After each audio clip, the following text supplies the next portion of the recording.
यही वो राहुल गांधी हैं जो 2024 में जब इलेक्शन हुए तो बोला बैसाखियों की सरकार है, 2 दिन नहीं चलेगी। वो 2 महीने छोड़िए 2 साल से ऊपर टाप गई। और ये मोदी जी की चिंता छोड़ें, ये सोचें कि इन्होंने भारत के अंदर राज्यों में कैसे सरकार बनानी है और दिल्ली की सत्ता में कैसे आकर के बैठना है, ये उस पर फोकस करें। फॉलोवर बढ़ाने से मुझे लगता है कि अगर वोट मिल जाता तो विराट कोहली के 4-5 मुख्यमंत्री एक राज्य में दिख जाते हैं हमारे को।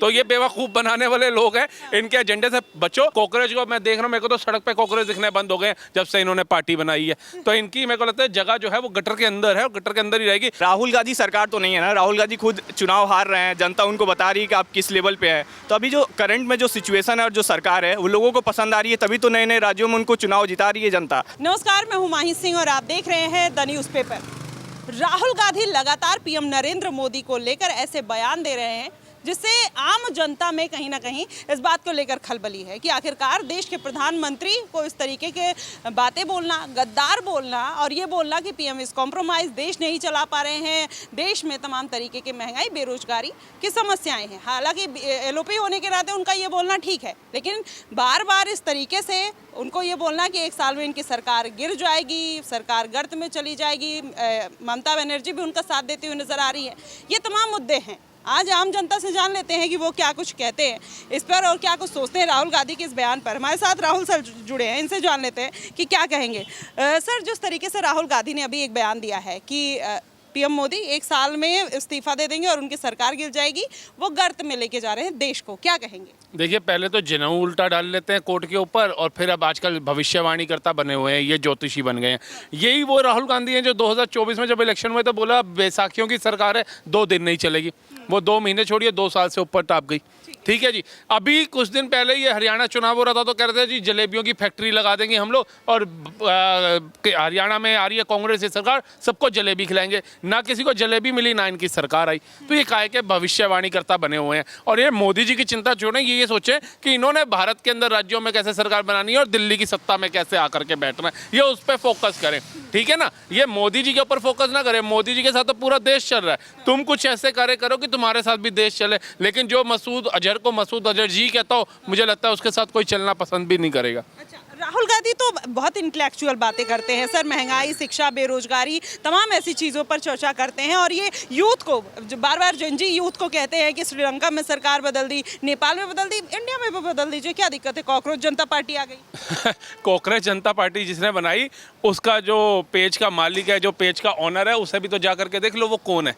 वो कौन है जो कल तक सिसोदिया जी के साथ खड़ा हुआ था, केजरीवाल जी के साथ खड़ा हुआ था, गलभैया कर रहा था, उसको तुमने बना दिया। और आज वो यूएस में बैठा और कह रहे मैं भारत आऊँगा तो मुझे भारत सरकार पकड़ के तिहाड़ जेल डाल देगी। जो भारत आने की हिम्मत नहीं रख रहा, वो भारत के मुद्दे उठाने की बात कर रहा है यूएस में बैठ करके। तो ऐसे मूर्खों को मूर्ख ही जो है फॉलो कर सकते हैं। जैसे पाकिस्तान मूर्खों का देश है, सारे मूर्ख उसको फॉलो करके बैठे हैं। बांग्लादेश शेख हसीना को भगा करके सबसे बड़ा मूर्खों का देश बन गया, वो भी फॉलो करके बैठे हैं। टर्की फॉलो करके बैठा है। भारत के 6-7% है वो इन आपियों के और गापियों के जो फॉलोवर हैं वो करके बैठे हैं। अब कॉकरोच को मैं देख रहा हूँ, मेरे को तो सड़क पे कॉकरोच दिखने बंद हो गए जब से इन्होंने पार्टी बनाई है। तो इनकी मेरे को लगता है जगह जो है वो गटर के अंदर है और गटर के अंदर ही रहेगी। लोग तो बेवकूफ़ थे, इनको चमचा चमचे चमचे चमचे बोलते थे। असली पहचान तो इनको आज मिली है, गटर के कीड़े कॉकरोच। तो उसी से इनको मेरे को लगता है कि इन नाम का उच्चारण करना चाहिए, ओए कॉकरोच इधर आ, तो इनको समझ आ जाएगी कि हमारे को उपाधि असली आज मिली है। यूपी में जब से यशस्वी मुख्यमंत्री योगी आदित्यनाथ के नेतृत्व में सरकार आई है, तब से गौ संरक्षण और गौ आधारित अर्थव्यवस्था को सर्वोच्च प्राथमिकता दी जा रही है। अब तक 7,700 से अधिक सरकारी और सहायता प्राप्त गौ आश्रय स्थलों के माध्यम से 16 लाख से अधिक निराश्रित गौवंश को संरक्षित किया गया है। अब योगी सरकार गौ संरक्षण को ग्रामीण अर्थव्यवस्था, महिला सशक्तिकरण से जोड़कर नया रोजगार मॉडल विकसित करने जा रही है। इसके लिए नया मास्टर प्लान तैयार किया गया है, जिसके तहत सभी 75 जिलों के 7,500 से अधिक गौशालाओं में कृषि सखियों की तैनाती की जाएगी। इसके लिए महिलाओं को विशेष प्रशिक्षण देकर मास्टर ट्रेनर बनाया जाएगा। गौशालाओं से निकलने वाले गोबर का उपयोग बड़े पैमाने पर जैविक खाद तैयार करने में होगा। योगी सरकार की रणनीति सभी गौशालाओं को रोजगार और जैविक कृषि के मॉडल के रूप में विकसित करने की है। इस नए मास्टर प्लान के अलावा मुख्यमंत्री सहभागिता योजना के तहत निराश्रित गौवंश को पालने वाले किसानों को 1,500 रुपए प्रति गाय प्रति माह दिए जाते हैं। संचालित गौशालाओं में प्रति गौवंश भरण पोषण के लिए 50 रुपए प्रतिदिन की राशि सीधे खातों में ट्रांसफर की जाती है। मुख्यमंत्री स्वदेशी गौ संवर्धन योजना के तहत उन्नत नस्ल की गायों के पालन को बढ़ावा देने के लिए 2 गायों की यूनिट पर 40% तक की सब्सिडी प्रदान की जाती है। गौ हत्या और अवैध तस्करी को रोकने के लिए उत्तर प्रदेश गौ वध निवारण अधिनियम सख्ती से लागू है। इसके तहत दोषी पाए जाने पर 1 से 7 साल की कैद और 1 लाख से 3 लाख रुपए तक का जुर्माना हो सकता है। गौ में वस्ते लक्ष्मी यानी गाय में माता लक्ष्मी का निवास होता है। इसी सूत्र के आधार पर योगी सरकार गौ संरक्षण और आर्थिक विकास की दिशा में एक साथ आगे बढ़ रही है। कॉकरोच जनता पार्टी है वो आम जनता के मुद्दे उठाने की बात कर रही है, जैसे राहुल गांधी उठाते हैं, केजरीवाल आम जनता पार्टी की बातें करते हैं, कॉकरोच जनता पार्टी की बातें करते हैं। तो उसमें क्या है कि उन्होंने भी कहा है कि बीजेपी जितने घोटाले कर रही है, पेपर लीक करवा रही है, तमाम महंगाई बेरोजगारी कर रही है वो। अच्छा, तो फिर एक बात बताइए, कांग्रेस ने तो आज से 1 महीना पहले 5 रुपए पेट्रोल डीजल पे बढ़ा दिया हिमाचल के अंदर। मोदी ने तो फिर 1 महीने बाद बढ़ाया, वो भी जब आर्थिक संकट बहुत चरम सीमा पे पहुंच गया। आम आदमी पार्टी की सरकार ने 2022 में शपथ ग्रहण किया बतौर मुख्यमंत्री भगवंत मान जी ने पंजाब के अंदर। 2023 के अंदर 2 बार पेट्रोल के रेट बढ़ाए, 2024 में बढ़ाए, 2025 में बढ़ाए और 2026 में वैट तक बढ़ा दिया इन्होंने, 17% कर दिया। तो मैं जानना चाहता हूँ कौन सी महंगाई कम करने पर यह विचार कर रही है विपक्षी पार्टियाँ, जो इनको मोदी जी में नजर आती है विपक्षी पार्टियों में नजर नहीं आती। आज अगर मैं बात करूँ उत्तर प्रदेश, दिल्ली, गुजरात और उत्तराखंड, इसमें पेट्रोल का आप देख लीजिए रेट कहाँ पहुँचा है, और तेलंगाना, कर्नाटका, केरला और हिमाचल के अंदर आप देख लीजिए पेट्रोल का रेट कितना है। इन सारी स्टेटों से हाईएस्ट है। आप मुकाबला करेंगे ये आकर के भारत में महंगाई कम करेंगे। सन 2004 में जब अटल जी ने सरकार छोड़ी थी तो मात्र 26 रुपये पेट्रोल के ऊपर रेट बढ़ा था उनके कार्यकाल के अंदर।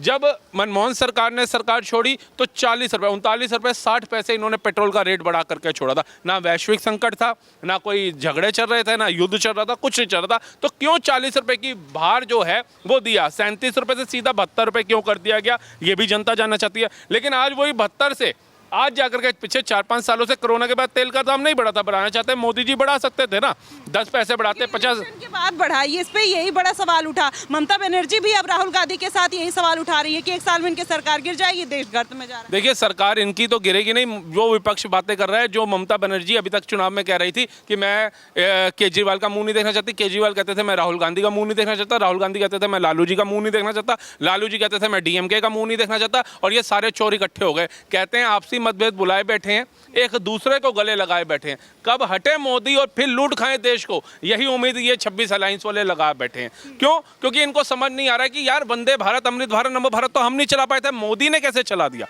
भारत को चौथी अर्थव्यवस्था तो हमारे पढ़े लिखे प्रधानमंत्री ने ला पाए थे। ये चाय वाला कैसे ले आया?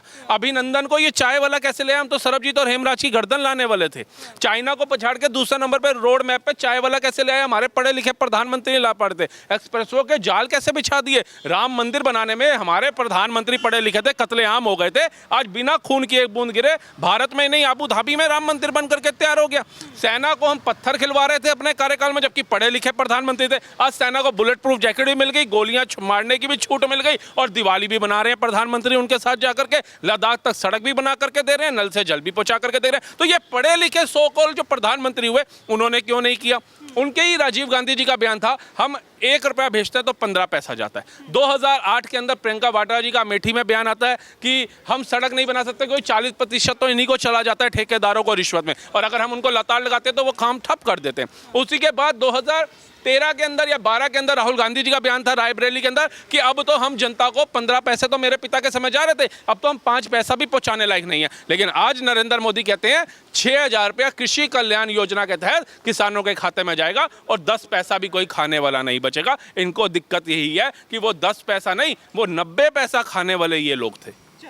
तो देखिए सर, आप क्या कहेंगे जिस तरीके से अभी ये पूरा चल रहा है, कॉकरोच जनता पार्टी आई है, राहुल गांधी तमाम आरोप लगा रहे हैं, क्या लग रहा है ये पूरा कैसा मामला रहेगा आने वाले दिनों में? कॉकरोच जनता पार्टी में तो आधे से ज़्यादा पाकिस्तानी भरे हुए हैं। आप उसमें जाके बस पाकिस्तान का फ्लैग यूज करिए, आपको डायरेक्ट आपको लाखों में नाम ऐसे दिखेंगे जो पाकिस्तान और बांग्लादेश से हैं। और कॉकरोच जनता पार्टी जिसके लिए बनी थी, नीट के स्टूडेंट के मुद्दे को उठाने के लिए, अब उसके पास एक ही मुद्दा बच गया है कि कैसे बीजेपी का विरोध करे। बीजेपी का विरोध ही नहीं करना, अगर उसमें विरोध ही करना है तो परिवारवाद का भी विरोध करे, राहुल गांधी का विरोध करे, अखिलेश यादव का विरोध करे, आरजेडी का विरोध करे, लेकिन वो एक पार्टी तक सीमित हो जाएगी, तब यूथ का मुद्दा कहाँ से उठेगा? वो कॉकरोच ही बन के रहने वाली है, ऐसा लग रहा है, क्योंकि वहाँ पे जिस मुद्दे को और जिस अल्टीमेटम को उठाने वाली चीज़ थी वो उठ ही नहीं रही थी। और सबसे बड़ी बात, ऐसे मुद्दे उठाए जा रहे हैं, बोल रहे हैं कि इसके फॉलोअर्स 22 मिलियन हो गए और इसकी वजह से ये सबसे बड़ी पार्टी बन गई। तो मुझे ऐसा लगता है कि उसको फॉलो ब्रेन वॉश लोग कर रहे हैं। इंडियन आर्मी के फॉलोअर्स तो 11 मिलियन है और 22 मिलियन आपने कर लिए, तो इसका मतलब क्या है कि भारत में इंडियन आर्मी को लोग पसंद नहीं करते हैं। आप कंपेयर कर रहे हैं कि फॉलोअर्स से और बाकी चीज़ से, तो ग्राउंड पे कई लोग रहते हैं 5-5 मिलियन के फॉलोअर्स वाले हैं और चुनाव में 5 वोट भी नहीं मिलता है। अगर आप लीथल मुद्दे उठाएंगे तो हम आपका सपोर्ट करते हैं। आप चुनाव में जो धांधली हो रही है या फिर एग्जाम में जो धांधली हो रही है उस पर मुद्दे उठाएंगे तो हम आपको सपोर्ट करते हैं, लेकिन अगर बस पार्टी के रूप में आप कंजर्व हो जाएंगे तब हम आपको सपोर्ट नहीं कर सकते हैं। या तो युवा है, राहुल गांधी बार बार कहते हैं श्रीलंका में जैसे सरकार बदली जेएनजीओ ने और जैसे वहाँ पर बदली बांग्लादेश में, वहाँ यहाँ पर भी अगर वही चीज़ हो जाए तो बेहतर हो जाएगा। आप क्या कहेंगे? मुझे लगता है कि जिस भी देश में सरकार बदली है उस देश की कंडीशन देखिए आप, या तो वो गरीब देश है नहीं तो पिछड़ा देश है। भारत में किस मुद्दे पर आप सरकार बदल सकते हैं? पहली बात तो अगर दूसरे देशों का कंपेयर करें जहां 50% से ज़्यादा फ्यूल हाइक हुआ है और भारत में 3% हुआ है, ये 3% भी भारी है, लेकिन 3% और 50% को आप कंपेयर नहीं कर सकते, क्योंकि वर्ल्ड का जो ऐसा सिचुएशन बना है, जैसे क्राइसिस, ऑयल क्राइसिस हुए हैं, उसके हिसाब से भारत की डिप्लोमेसी ने बहुत अच्छा काम किया मुझे लगता है। तो कोई ऐसा अभी सस्टेनेबल रीजन दिख नहीं रहा है कि हम गवर्नमेंट को हटाएं। हो सकता है कि कई ऐसी चीज़ें, एग्जाम वगैरह के पेपर लीक, जिस पर हम सरकार को घेर सकते हैं, लेकिन ये इतना बड़ा मुद्दा नहीं है कि हम सरकार को हटाने की बात करने लगे। तो कह रहे 1 साल में सरकार, राहुल गांधी सरकार तो नहीं है ना, राहुल गांधी खुद चुनाव हार रहे हैं, जनता उनको बता रही है कि आप किस लेवल पे हैं। तो अभी जो करंट में जो सिचुएशन है और जो सरकार है वो लोगों को पसंद आ रही है, तभी तो नए नए राज्यों में उनको चुनाव जिता रही है जनता, जैसे बंगाल में, असम में और कई राज्यों में जिताया है लोगों ने। ठीक है सर। हाँ, मैं इंटरप्ट कर रहा हूँ। इन्होंने, भाई ने अभी बोला था ना कि जमीनी स्तर पे भी कई लोग घूम रहे हैं जिनके 5-5 मिलियन वो फॉलोवर हैं, लेकिन वोट उनको 4 नहीं मिलता। आपको पता है इस कॉकरोच पार्टी को राखी सावंत जी ने भी फॉलो किया और इन्होंने हरी मिर्च पार्टी बनाई थी, गिनती के 10 वोट नहीं इनको मिले थे। एजाज खान ने भी एक पार्टी बनाई थी, उसको गिनती के 100 वोट नहीं मिले थे और ये मिलियंस में फॉलोवर लेकर के बैठे हैं। तो फॉलोवर बढ़ाने से मुझे लगता है कि अगर वोट मिल जाता तो विराट कोहली के 4-5 मुख्यमंत्री एक एक राज्य में दिख जाते हैं हमारे को। तो ये बेवकूफ़ बनाने वाले लोग हैं, इनके एजेंडे से बचो, क्योंकि जो लोग इनको फॉलो कर रहे हैं ना, वो कहीं ना कहीं अपना प्राइवेसी डाटा जो है, चाहे उनकी फैमिली फोटोज हो, चाहे उनकी पर्सनल फोटोज हो, वो आप खुद ही अपनी इच्छा अनुसार पाकिस्तान और बांग्लादेशियों को दे रहे हो। और आप समझ सकते हो कि आपकी फोटोएं उनके पास जाएंगी तो उसका क्या यूज होगा और क्या अनयूज करेंगे वो, ये आप समझ सकते हो। तो ऐसी पार्टियों को अनफॉलो करो। यशस्वी प्रधानमंत्री श्री नरेंद्र मोदी की सरकार ने जल संरक्षण के लिए 2022 में मिशन अमृत सरोवर नाम की एक पहल शुरू की थी। इस योजना में विजनरी मुख्यमंत्री योगी आदित्यनाथ के नेतृत्व में आज उत्तर प्रदेश देश में नंबर 1 है। ये सफलता योगी सरकार के दृढ़ संकल्प की एक मिसाल है। मिशन अमृत सरोवर का मुख्य उद्देश्य भूजल स्तर को बढ़ाना, विलुप्त हो रहे तालाबों का जीर्णोद्धार करना और ग्रामीण क्षेत्रों में जल संरक्षण सुनिश्चित करना है। इस योजना के तहत यूपी में लगभग 20,000 तालाबों का निर्माण और कायाकल्प किया जा चुका है। इससे प्रदेश के गांवों को स्थायी जल सुरक्षा की मजबूत ढाल मिल रही है। उत्तर प्रदेश सरकार के पंचायती राज और ग्रामीण विकास विभाग की रिपोर्ट के अनुसार प्रदेश में अब तक 19,870 से अधिक अमृत सरोवर बनकर तैयार हो चुके हैं, जबकि 25,000 से अधिक स्थलों पर कार्य प्रगति पर है। अमृत सरोवरों का निर्माण न्यूनतम 1 एकड़ क्षेत्रफल में किया जा रहा है, जिनकी क्षमता लगभग 10,000 क्यूबिक मीटर होती है। पुराने तालाबों और प्राकृतिक जलभराव क्षेत्रों का वैज्ञानिक ढंग से पुनरुद्धार किया जा रहा है, जिसमें उपयुक्त ढलान, सुदृढ़ तटबंध और वर्षा जल संचयन संरचनाएं विकसित की जा रही हैं। सरोवरों के चारों ओर नीम, पीपल, बरगद, अर्जुन जैसे औषधीय, फलदार और छायादार स्थानीय वृक्षों की हरित पट्टी तैयार की जा रही है। इससे पर्यावरणीय संतुलन मजबूत हो रहा है और मिट्टी के कटाव पर भी प्रभावी नियंत्रण संभव हुआ है। प्राचीन ग्रंथों में जल को ईश्वर का रूप माना गया है। जल स्रोत केवल पानी पीने का साधन नहीं, बल्कि सामुदायिक जीवन का केंद्र, पर्यावरण संतुलन और आध्यात्मिक शांति का प्रतीक थे। इन्हीं आदर्शों पर योगी सरकार उत्तर प्रदेश में अमृत सरोवर योजना को साकार कर रही है। गवर्नमेंट को एक काम करना पड़ेगा कि जो भी बाहर के अकाउंट्स हमारे अकाउंट्स में आ रहे हैं, हमारे देश के अकाउंट्स में आ रहे हैं, उनको परमानेंटली बैन किया जाए, क्योंकि भारत में जो नैरेटिव वॉरफेयर है इसी की वजह से वीक हो रहा है। क्योंकि हमारे चैनल के पेज होते हैं और पाकिस्तानी आके उसमें कमेंट करते हैं, और पाकिस्तानी उस चीज़ को जो हमारे एंटी नेशनल जो वीडियोज़ बनाते हैं, कई लोग हैं जो जर्मनी से और बाकी जगहों से बनाते हैं, उनके व्यूज़ कहाँ से आ रहे हैं? भारत के बाहर के लोगों से आ रहे हैं। तो उन चीज़ों को परमानेंटली बैन किया जाए, जैसे ऑपरेशन सिंदूर के समय में किया गया था। उनके व्यूअरशिप गिरेंगे और वो एंटी नेशनल बात करना खुद ही छोड़ देंगे। जैसे कॉकरोच पार्टी ही बनी है, तो इसका नैरेटिव तब हिट होता है जब उसका कोई फेस नहीं होता है। उसके फेस ऐसे पर्सन बनते हैं जो अमेरिका के रहने वाले हैं। हो सकता है CIA ने प्लॉटेड किया हो, कोई भी कर सकता है भारत को तोड़ने के लिए, क्योंकि वो खुद ही कई देशों में सरकार गिराने के लिए जानी जाती है। तो हमें सोचकर किसी को भी फॉलो करना। अगर उसका कोई फेस नहीं होता, कोई ऐसा चेहरा नहीं होता जो किसी पार्टी से जुड़ा नहीं होता, तब उसे मैं फॉलो करने में प्राउड फील करता। लेकिन अभी अगर वो किसी फेस के साथ, आम आदमी पार्टी के फेस के साथ या किसी फेस के साथ आता है, तो मैं उसे फॉलो नहीं कर सकता हूँ। तो देखिए, ये पढ़े लिखे जो यूथ है वो इस बात को समझते हैं, क्योंकि एक प्रोपेगेंडा जो भारतीय जनता पार्टी के खिलाफ कॉकरोच जनता पार्टी लेकर आई है, वो ये बात बखूबी समझती है, युवा समझ रहे हैं। लेकिन सर, जो राहुल गांधी या जितनी विपक्षी पार्टियां हैं, इंडी गठबंधन है, ममता दीदी बार बार अब विपक्षी पार्टी को घेर रही हैं, नरेंद्र मोदी को घेर रही हैं, राहुल गांधी भी कह रहे हैं 1 साल में सरकार। क्या ये जो दावा है वो सच में होने वाला है, या सच में नरेंद्र मोदी की पार्टी गिर जाएगी? देखिए मैडम, आपको एक टेक्निकल वर्ड पता है, ब्रेन फॉग किसे बोलते हैं? ब्रेन फॉग वो होता है कि जब आप कुछ बोलने वाले होते हो बट आप वो बोल नहीं पाते हो, उसकी जगह आप कुछ और ऊट पटांग आप बातें बोल देते हो। तो कितनी बार पब्लिक मीडिया में, लाइव टेलीकास्ट में राहुल गांधी का ब्रेन फॉग हुआ है। कितनी बार राहुल गांधी देश के किसी प्रधानमंत्री को प्रेसिडेंट बोल देते हैं। कितनी बार राहुल गांधी किसी सरकार के जो गवर्नमेंट एजेंसीज है उनके बारे में उल्टा सीधा बोल देते हैं। उनको डेटा ही क्लियर नहीं होता, उनको बेसिक ही नहीं पता। तो ऐसे नेता को आप देश का प्रधानमंत्री कभी आप सोच सकते हो, जिनका ब्रेन फॉग होता है?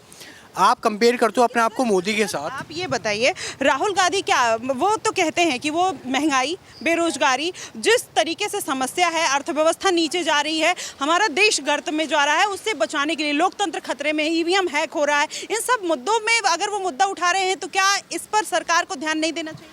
देखिए मैडम, मैं राहुल गांधी को नहीं मानता, ठीक है। मैं राहुल गांधी के दिए हुए एक भी स्टेटमेंट को फॉलो नहीं करता। I will be very honest with you कि कोई भी LOP कोई भी ऐरा गहरा नत्थु गहरा इंसान देश के प्रधानमंत्री को गाली दे दे, एक बात करने की तमीज होती है, ठीक है। अगर आप LOP भी हो, ठीक है, आपको बात करने की तमीज होनी चाहिए। आप तू तड़ाक करके आप उनसे बात करते हो, ठीक है। आपके जो रैलिया में जो आपकी बोलियां होती है वो बिल्कुल इलॉजिकल होती है, इलिटरेट बोलियां होती है। अगर कांग्रेस पार्टी में कोई नेता, मेरे हिसाब से अगर मैं चाहूँ कि उनको आगे चल के LOP बनना चाहिए, कि उनको आगे चल के देश का एक अपोजिशन फेस होना चाहिए, because that is what the democracy is all about. तो उसके लिए आपको शशि थरूर जी को आगे लेकर आइए। I think he is the right face for that opposition. एक अपोजिशन का काम ये नहीं होता कि आप देश की एक अपोजिशन, अपनी एक जो रूलिंग पार्टी है, आप उनको आगे चैलेंज करो। अपोजिशन पार्टी का काम होता है आप देश के हित के लिए आगे बात भी रखो, ठीक है। आपने देखा भी जो शशि थरूर जब उन्होंने US का जो टूर करा था, क्या पूरे वर्ल्ड में जो वो घूमे थे, अभी यूरोप में गए थे, उन्होंने कभी भी देश की बुराई नहीं करी, ठीक है। उनका हमेशा नैरेटिव ये रहा है कि हमारे प्रधानमंत्री जो भी कर रहे हैं वो देश हित के लिए कर रहे हैं, एंड विच इज़ फैक्टफुली राइट, ठीक है। ये लॉजिकली भी राइट है, इसमें कुछ गलत नहीं है। आप राहुल गांधी को देखिए, राहुल गांधी जब भी इंडिया से बाहर जाते हैं, किसी भी इंटरनेशनल फोरम पे जाते हैं, उनका हमेशा होता है कि भाई भारत में लोगों के साथ, लोगों के विचारों के साथ खेला जा रहा है। भारत की वो अब सभ्यता नहीं रही, भारत ऐसा हो गया, भारत में वो विकास खत्म हो गया, भारत ये हो गया। तो that is what Rahul Gandhi is all about. I think इस देश के युवा को एक चीज़ समझनी चाहिए। मेरे अभी ये कॉकरोच जनता पार्टी की आप बात कर रहे थे, तो मैंने इंस्टाग्राम पे देखा मेरे 54 mutual friend are following this so called cringe cockroach Janta party. तो मैंने उनसे पूछा भाई कि why you are following this party, and they said it's out of the fun. So technically it's a fun. There is nothing to be serious about in this country about this so-called cockroach Janata party, ठीक है। People are taking it as for a fun, and I don't think कि इससे fun से ज़्यादा भी कुछ होगा। और यही रीज़न है कि अभी तक मिनिस्ट्री ऑफ एक्सटर्नल अफेयर्स से, क्या भारत के जो एक सेक्रेटरी जो होते हैं, जो आके अपनी प्रेस कॉन्फ्रेंस करते हैं, उनकी तरफ से आपने कोई बयान भी नहीं देखा सुना होगा इस कॉकरोच जनता पार्टी के लिए। क्योंकि देखिए, बाहर देश में वही बात हो सकती है जो लॉजिकल हो, जो फैक्टफुली एक्सेप्टेबल हो, ठीक है। कोई मजे की कोई पार्टी आके क्रिंज पार्टी बना दे। अब राखी सावंत है, राखी सावंत इतनी क्रिंज बातें करती है कि एक दिन मेरी मम्मी टीवी देख रही थी और पता नहीं कहाँ से राखी सावंत का एक छोटा सा एक टेलीकास्ट आ गया, और जिस अभद्र भाषा से वो अपने बारे में राखी सावंत बोल रही थी। मेरी मानने का अगर मैं अभी राखी सावंत के सामने तो उसके मुंह पे चाटा मार दी, ठीक है।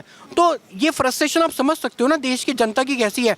तो ऐसे क्रिंज टाइप के लोग आपको बहुत मिलेंगे। सर क्या कहेंगे इनकी बात से? छोटी बात कहूँगा, आप अब देखिए पुनीत सुपरस्टार करके क्रिंज एक्टर है, ठीक है, सो कॉल्ड क्रिंज इन्फ्लुएंसर, वो नाली में आके गिर जाता है।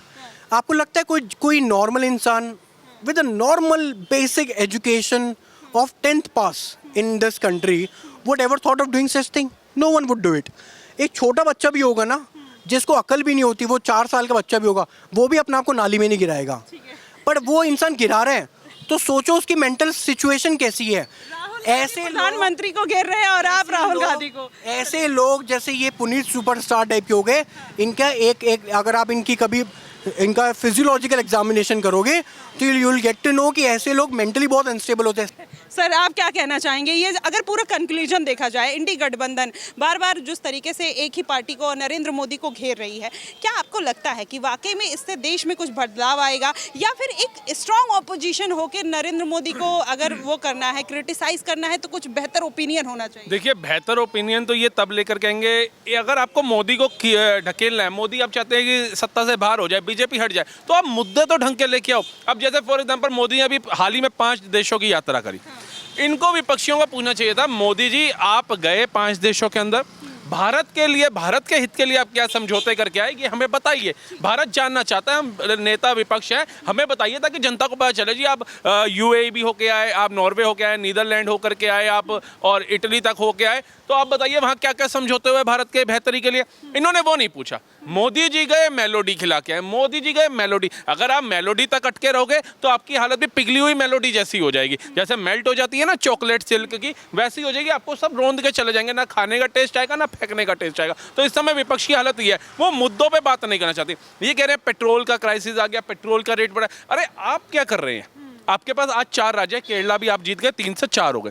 आप इन 4 राज्यों के अंदर पेट्रोल की स्थिति क्या है? जो राज्य सरकारों का वेट होता है आप उसको घटाइए, जो वहाँ पे महंगाई दर है उसको घटाइए। बोलिए कि देखिए मोदी, जब वैश्विक संकट आया, हम लोगों ने अपना वेट जो हम 18-20 रुपए कमा रहे थे, हम उस 5-6 रुपए पे आ गए हैं पेट्रोल के अंदर, क्योंकि आप तो जीएसटी में लाने की बातें करते हैं। तो जब जीएसटी में लाने की आप हुनर रखते हैं तो आप घटाइए 10 रुपए, अपनी जनता को राहत दीजिए। तो भारत के बाकी राज्य के लोग कहेंगे ना, हाँ विपक्ष ने देखो जी ये काम करके दिखाया, और मोदी जी ने कहाँ कर दिया। आप कोई अच्छे स्कूल बनाइए, आप अपने वहाँ पे रोड्स और फ्लाईओवर्स वगैरह बनाइए, तो लोगों को लगे कि यार ये काम बहुत बेटर कर रहे हैं इन्होंने। देखिए हिमाचल को कहाँ पहुँचा दिया, तेलंगाना। आप ये नहीं कर रहे हैं। आप अपनी जनता को तो महंगाई की मार इतनी ज़्यादा दे रहे हैं कि वो सहन नहीं कर पा रहे हैं, और वो दिल्ली जैसे राज्यों में जहाँ बीजेपी शासित राज्य हैं, उस राज्यों में जाते हैं, वहाँ पे अपना व्यापार चलाने की कोशिश करते हैं। और तो और कि आप समझिए कि जैसे इनके पास पंजाब है, तो पंजाब के लोग कहाँ जा रहे हैं? पंजाब के लोग जो हैं हरियाणा आकर के पेट्रोल डलवाएंगे, अगर वहाँ उनको सस्ता लगता है।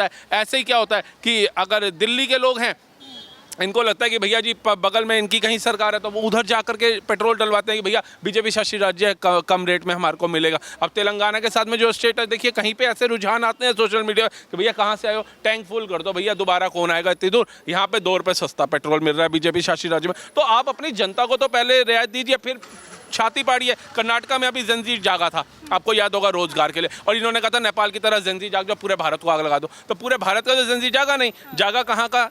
कर्नाटका के अंदर। ऐसे ही अरविंद केजरीवाल ने कहा जंजीर को आगे आना पड़ेगा, लेकिन वहीं पे जब एक फैक्ट्री के लोग सामने आए, जब इन्होंने कहा था वेतन उनको पक्का दिया जाएगा, किसान आए एमएसपी के लिए, उन्हें लाठियां इन लोगों ने भांज दी। और लेकिन भारत में बता दिया कि भैया किसानों का ये जो मतलब दुश्मन है वो मोदी है, जबकि 1947 में हमारा देश आज़ाद हुआ था, टिल 2026 में हम जी रहे हैं। मैडम ठीक से लोगों को ना ट्रैफिक रूल्स नहीं पता आज की डेट में।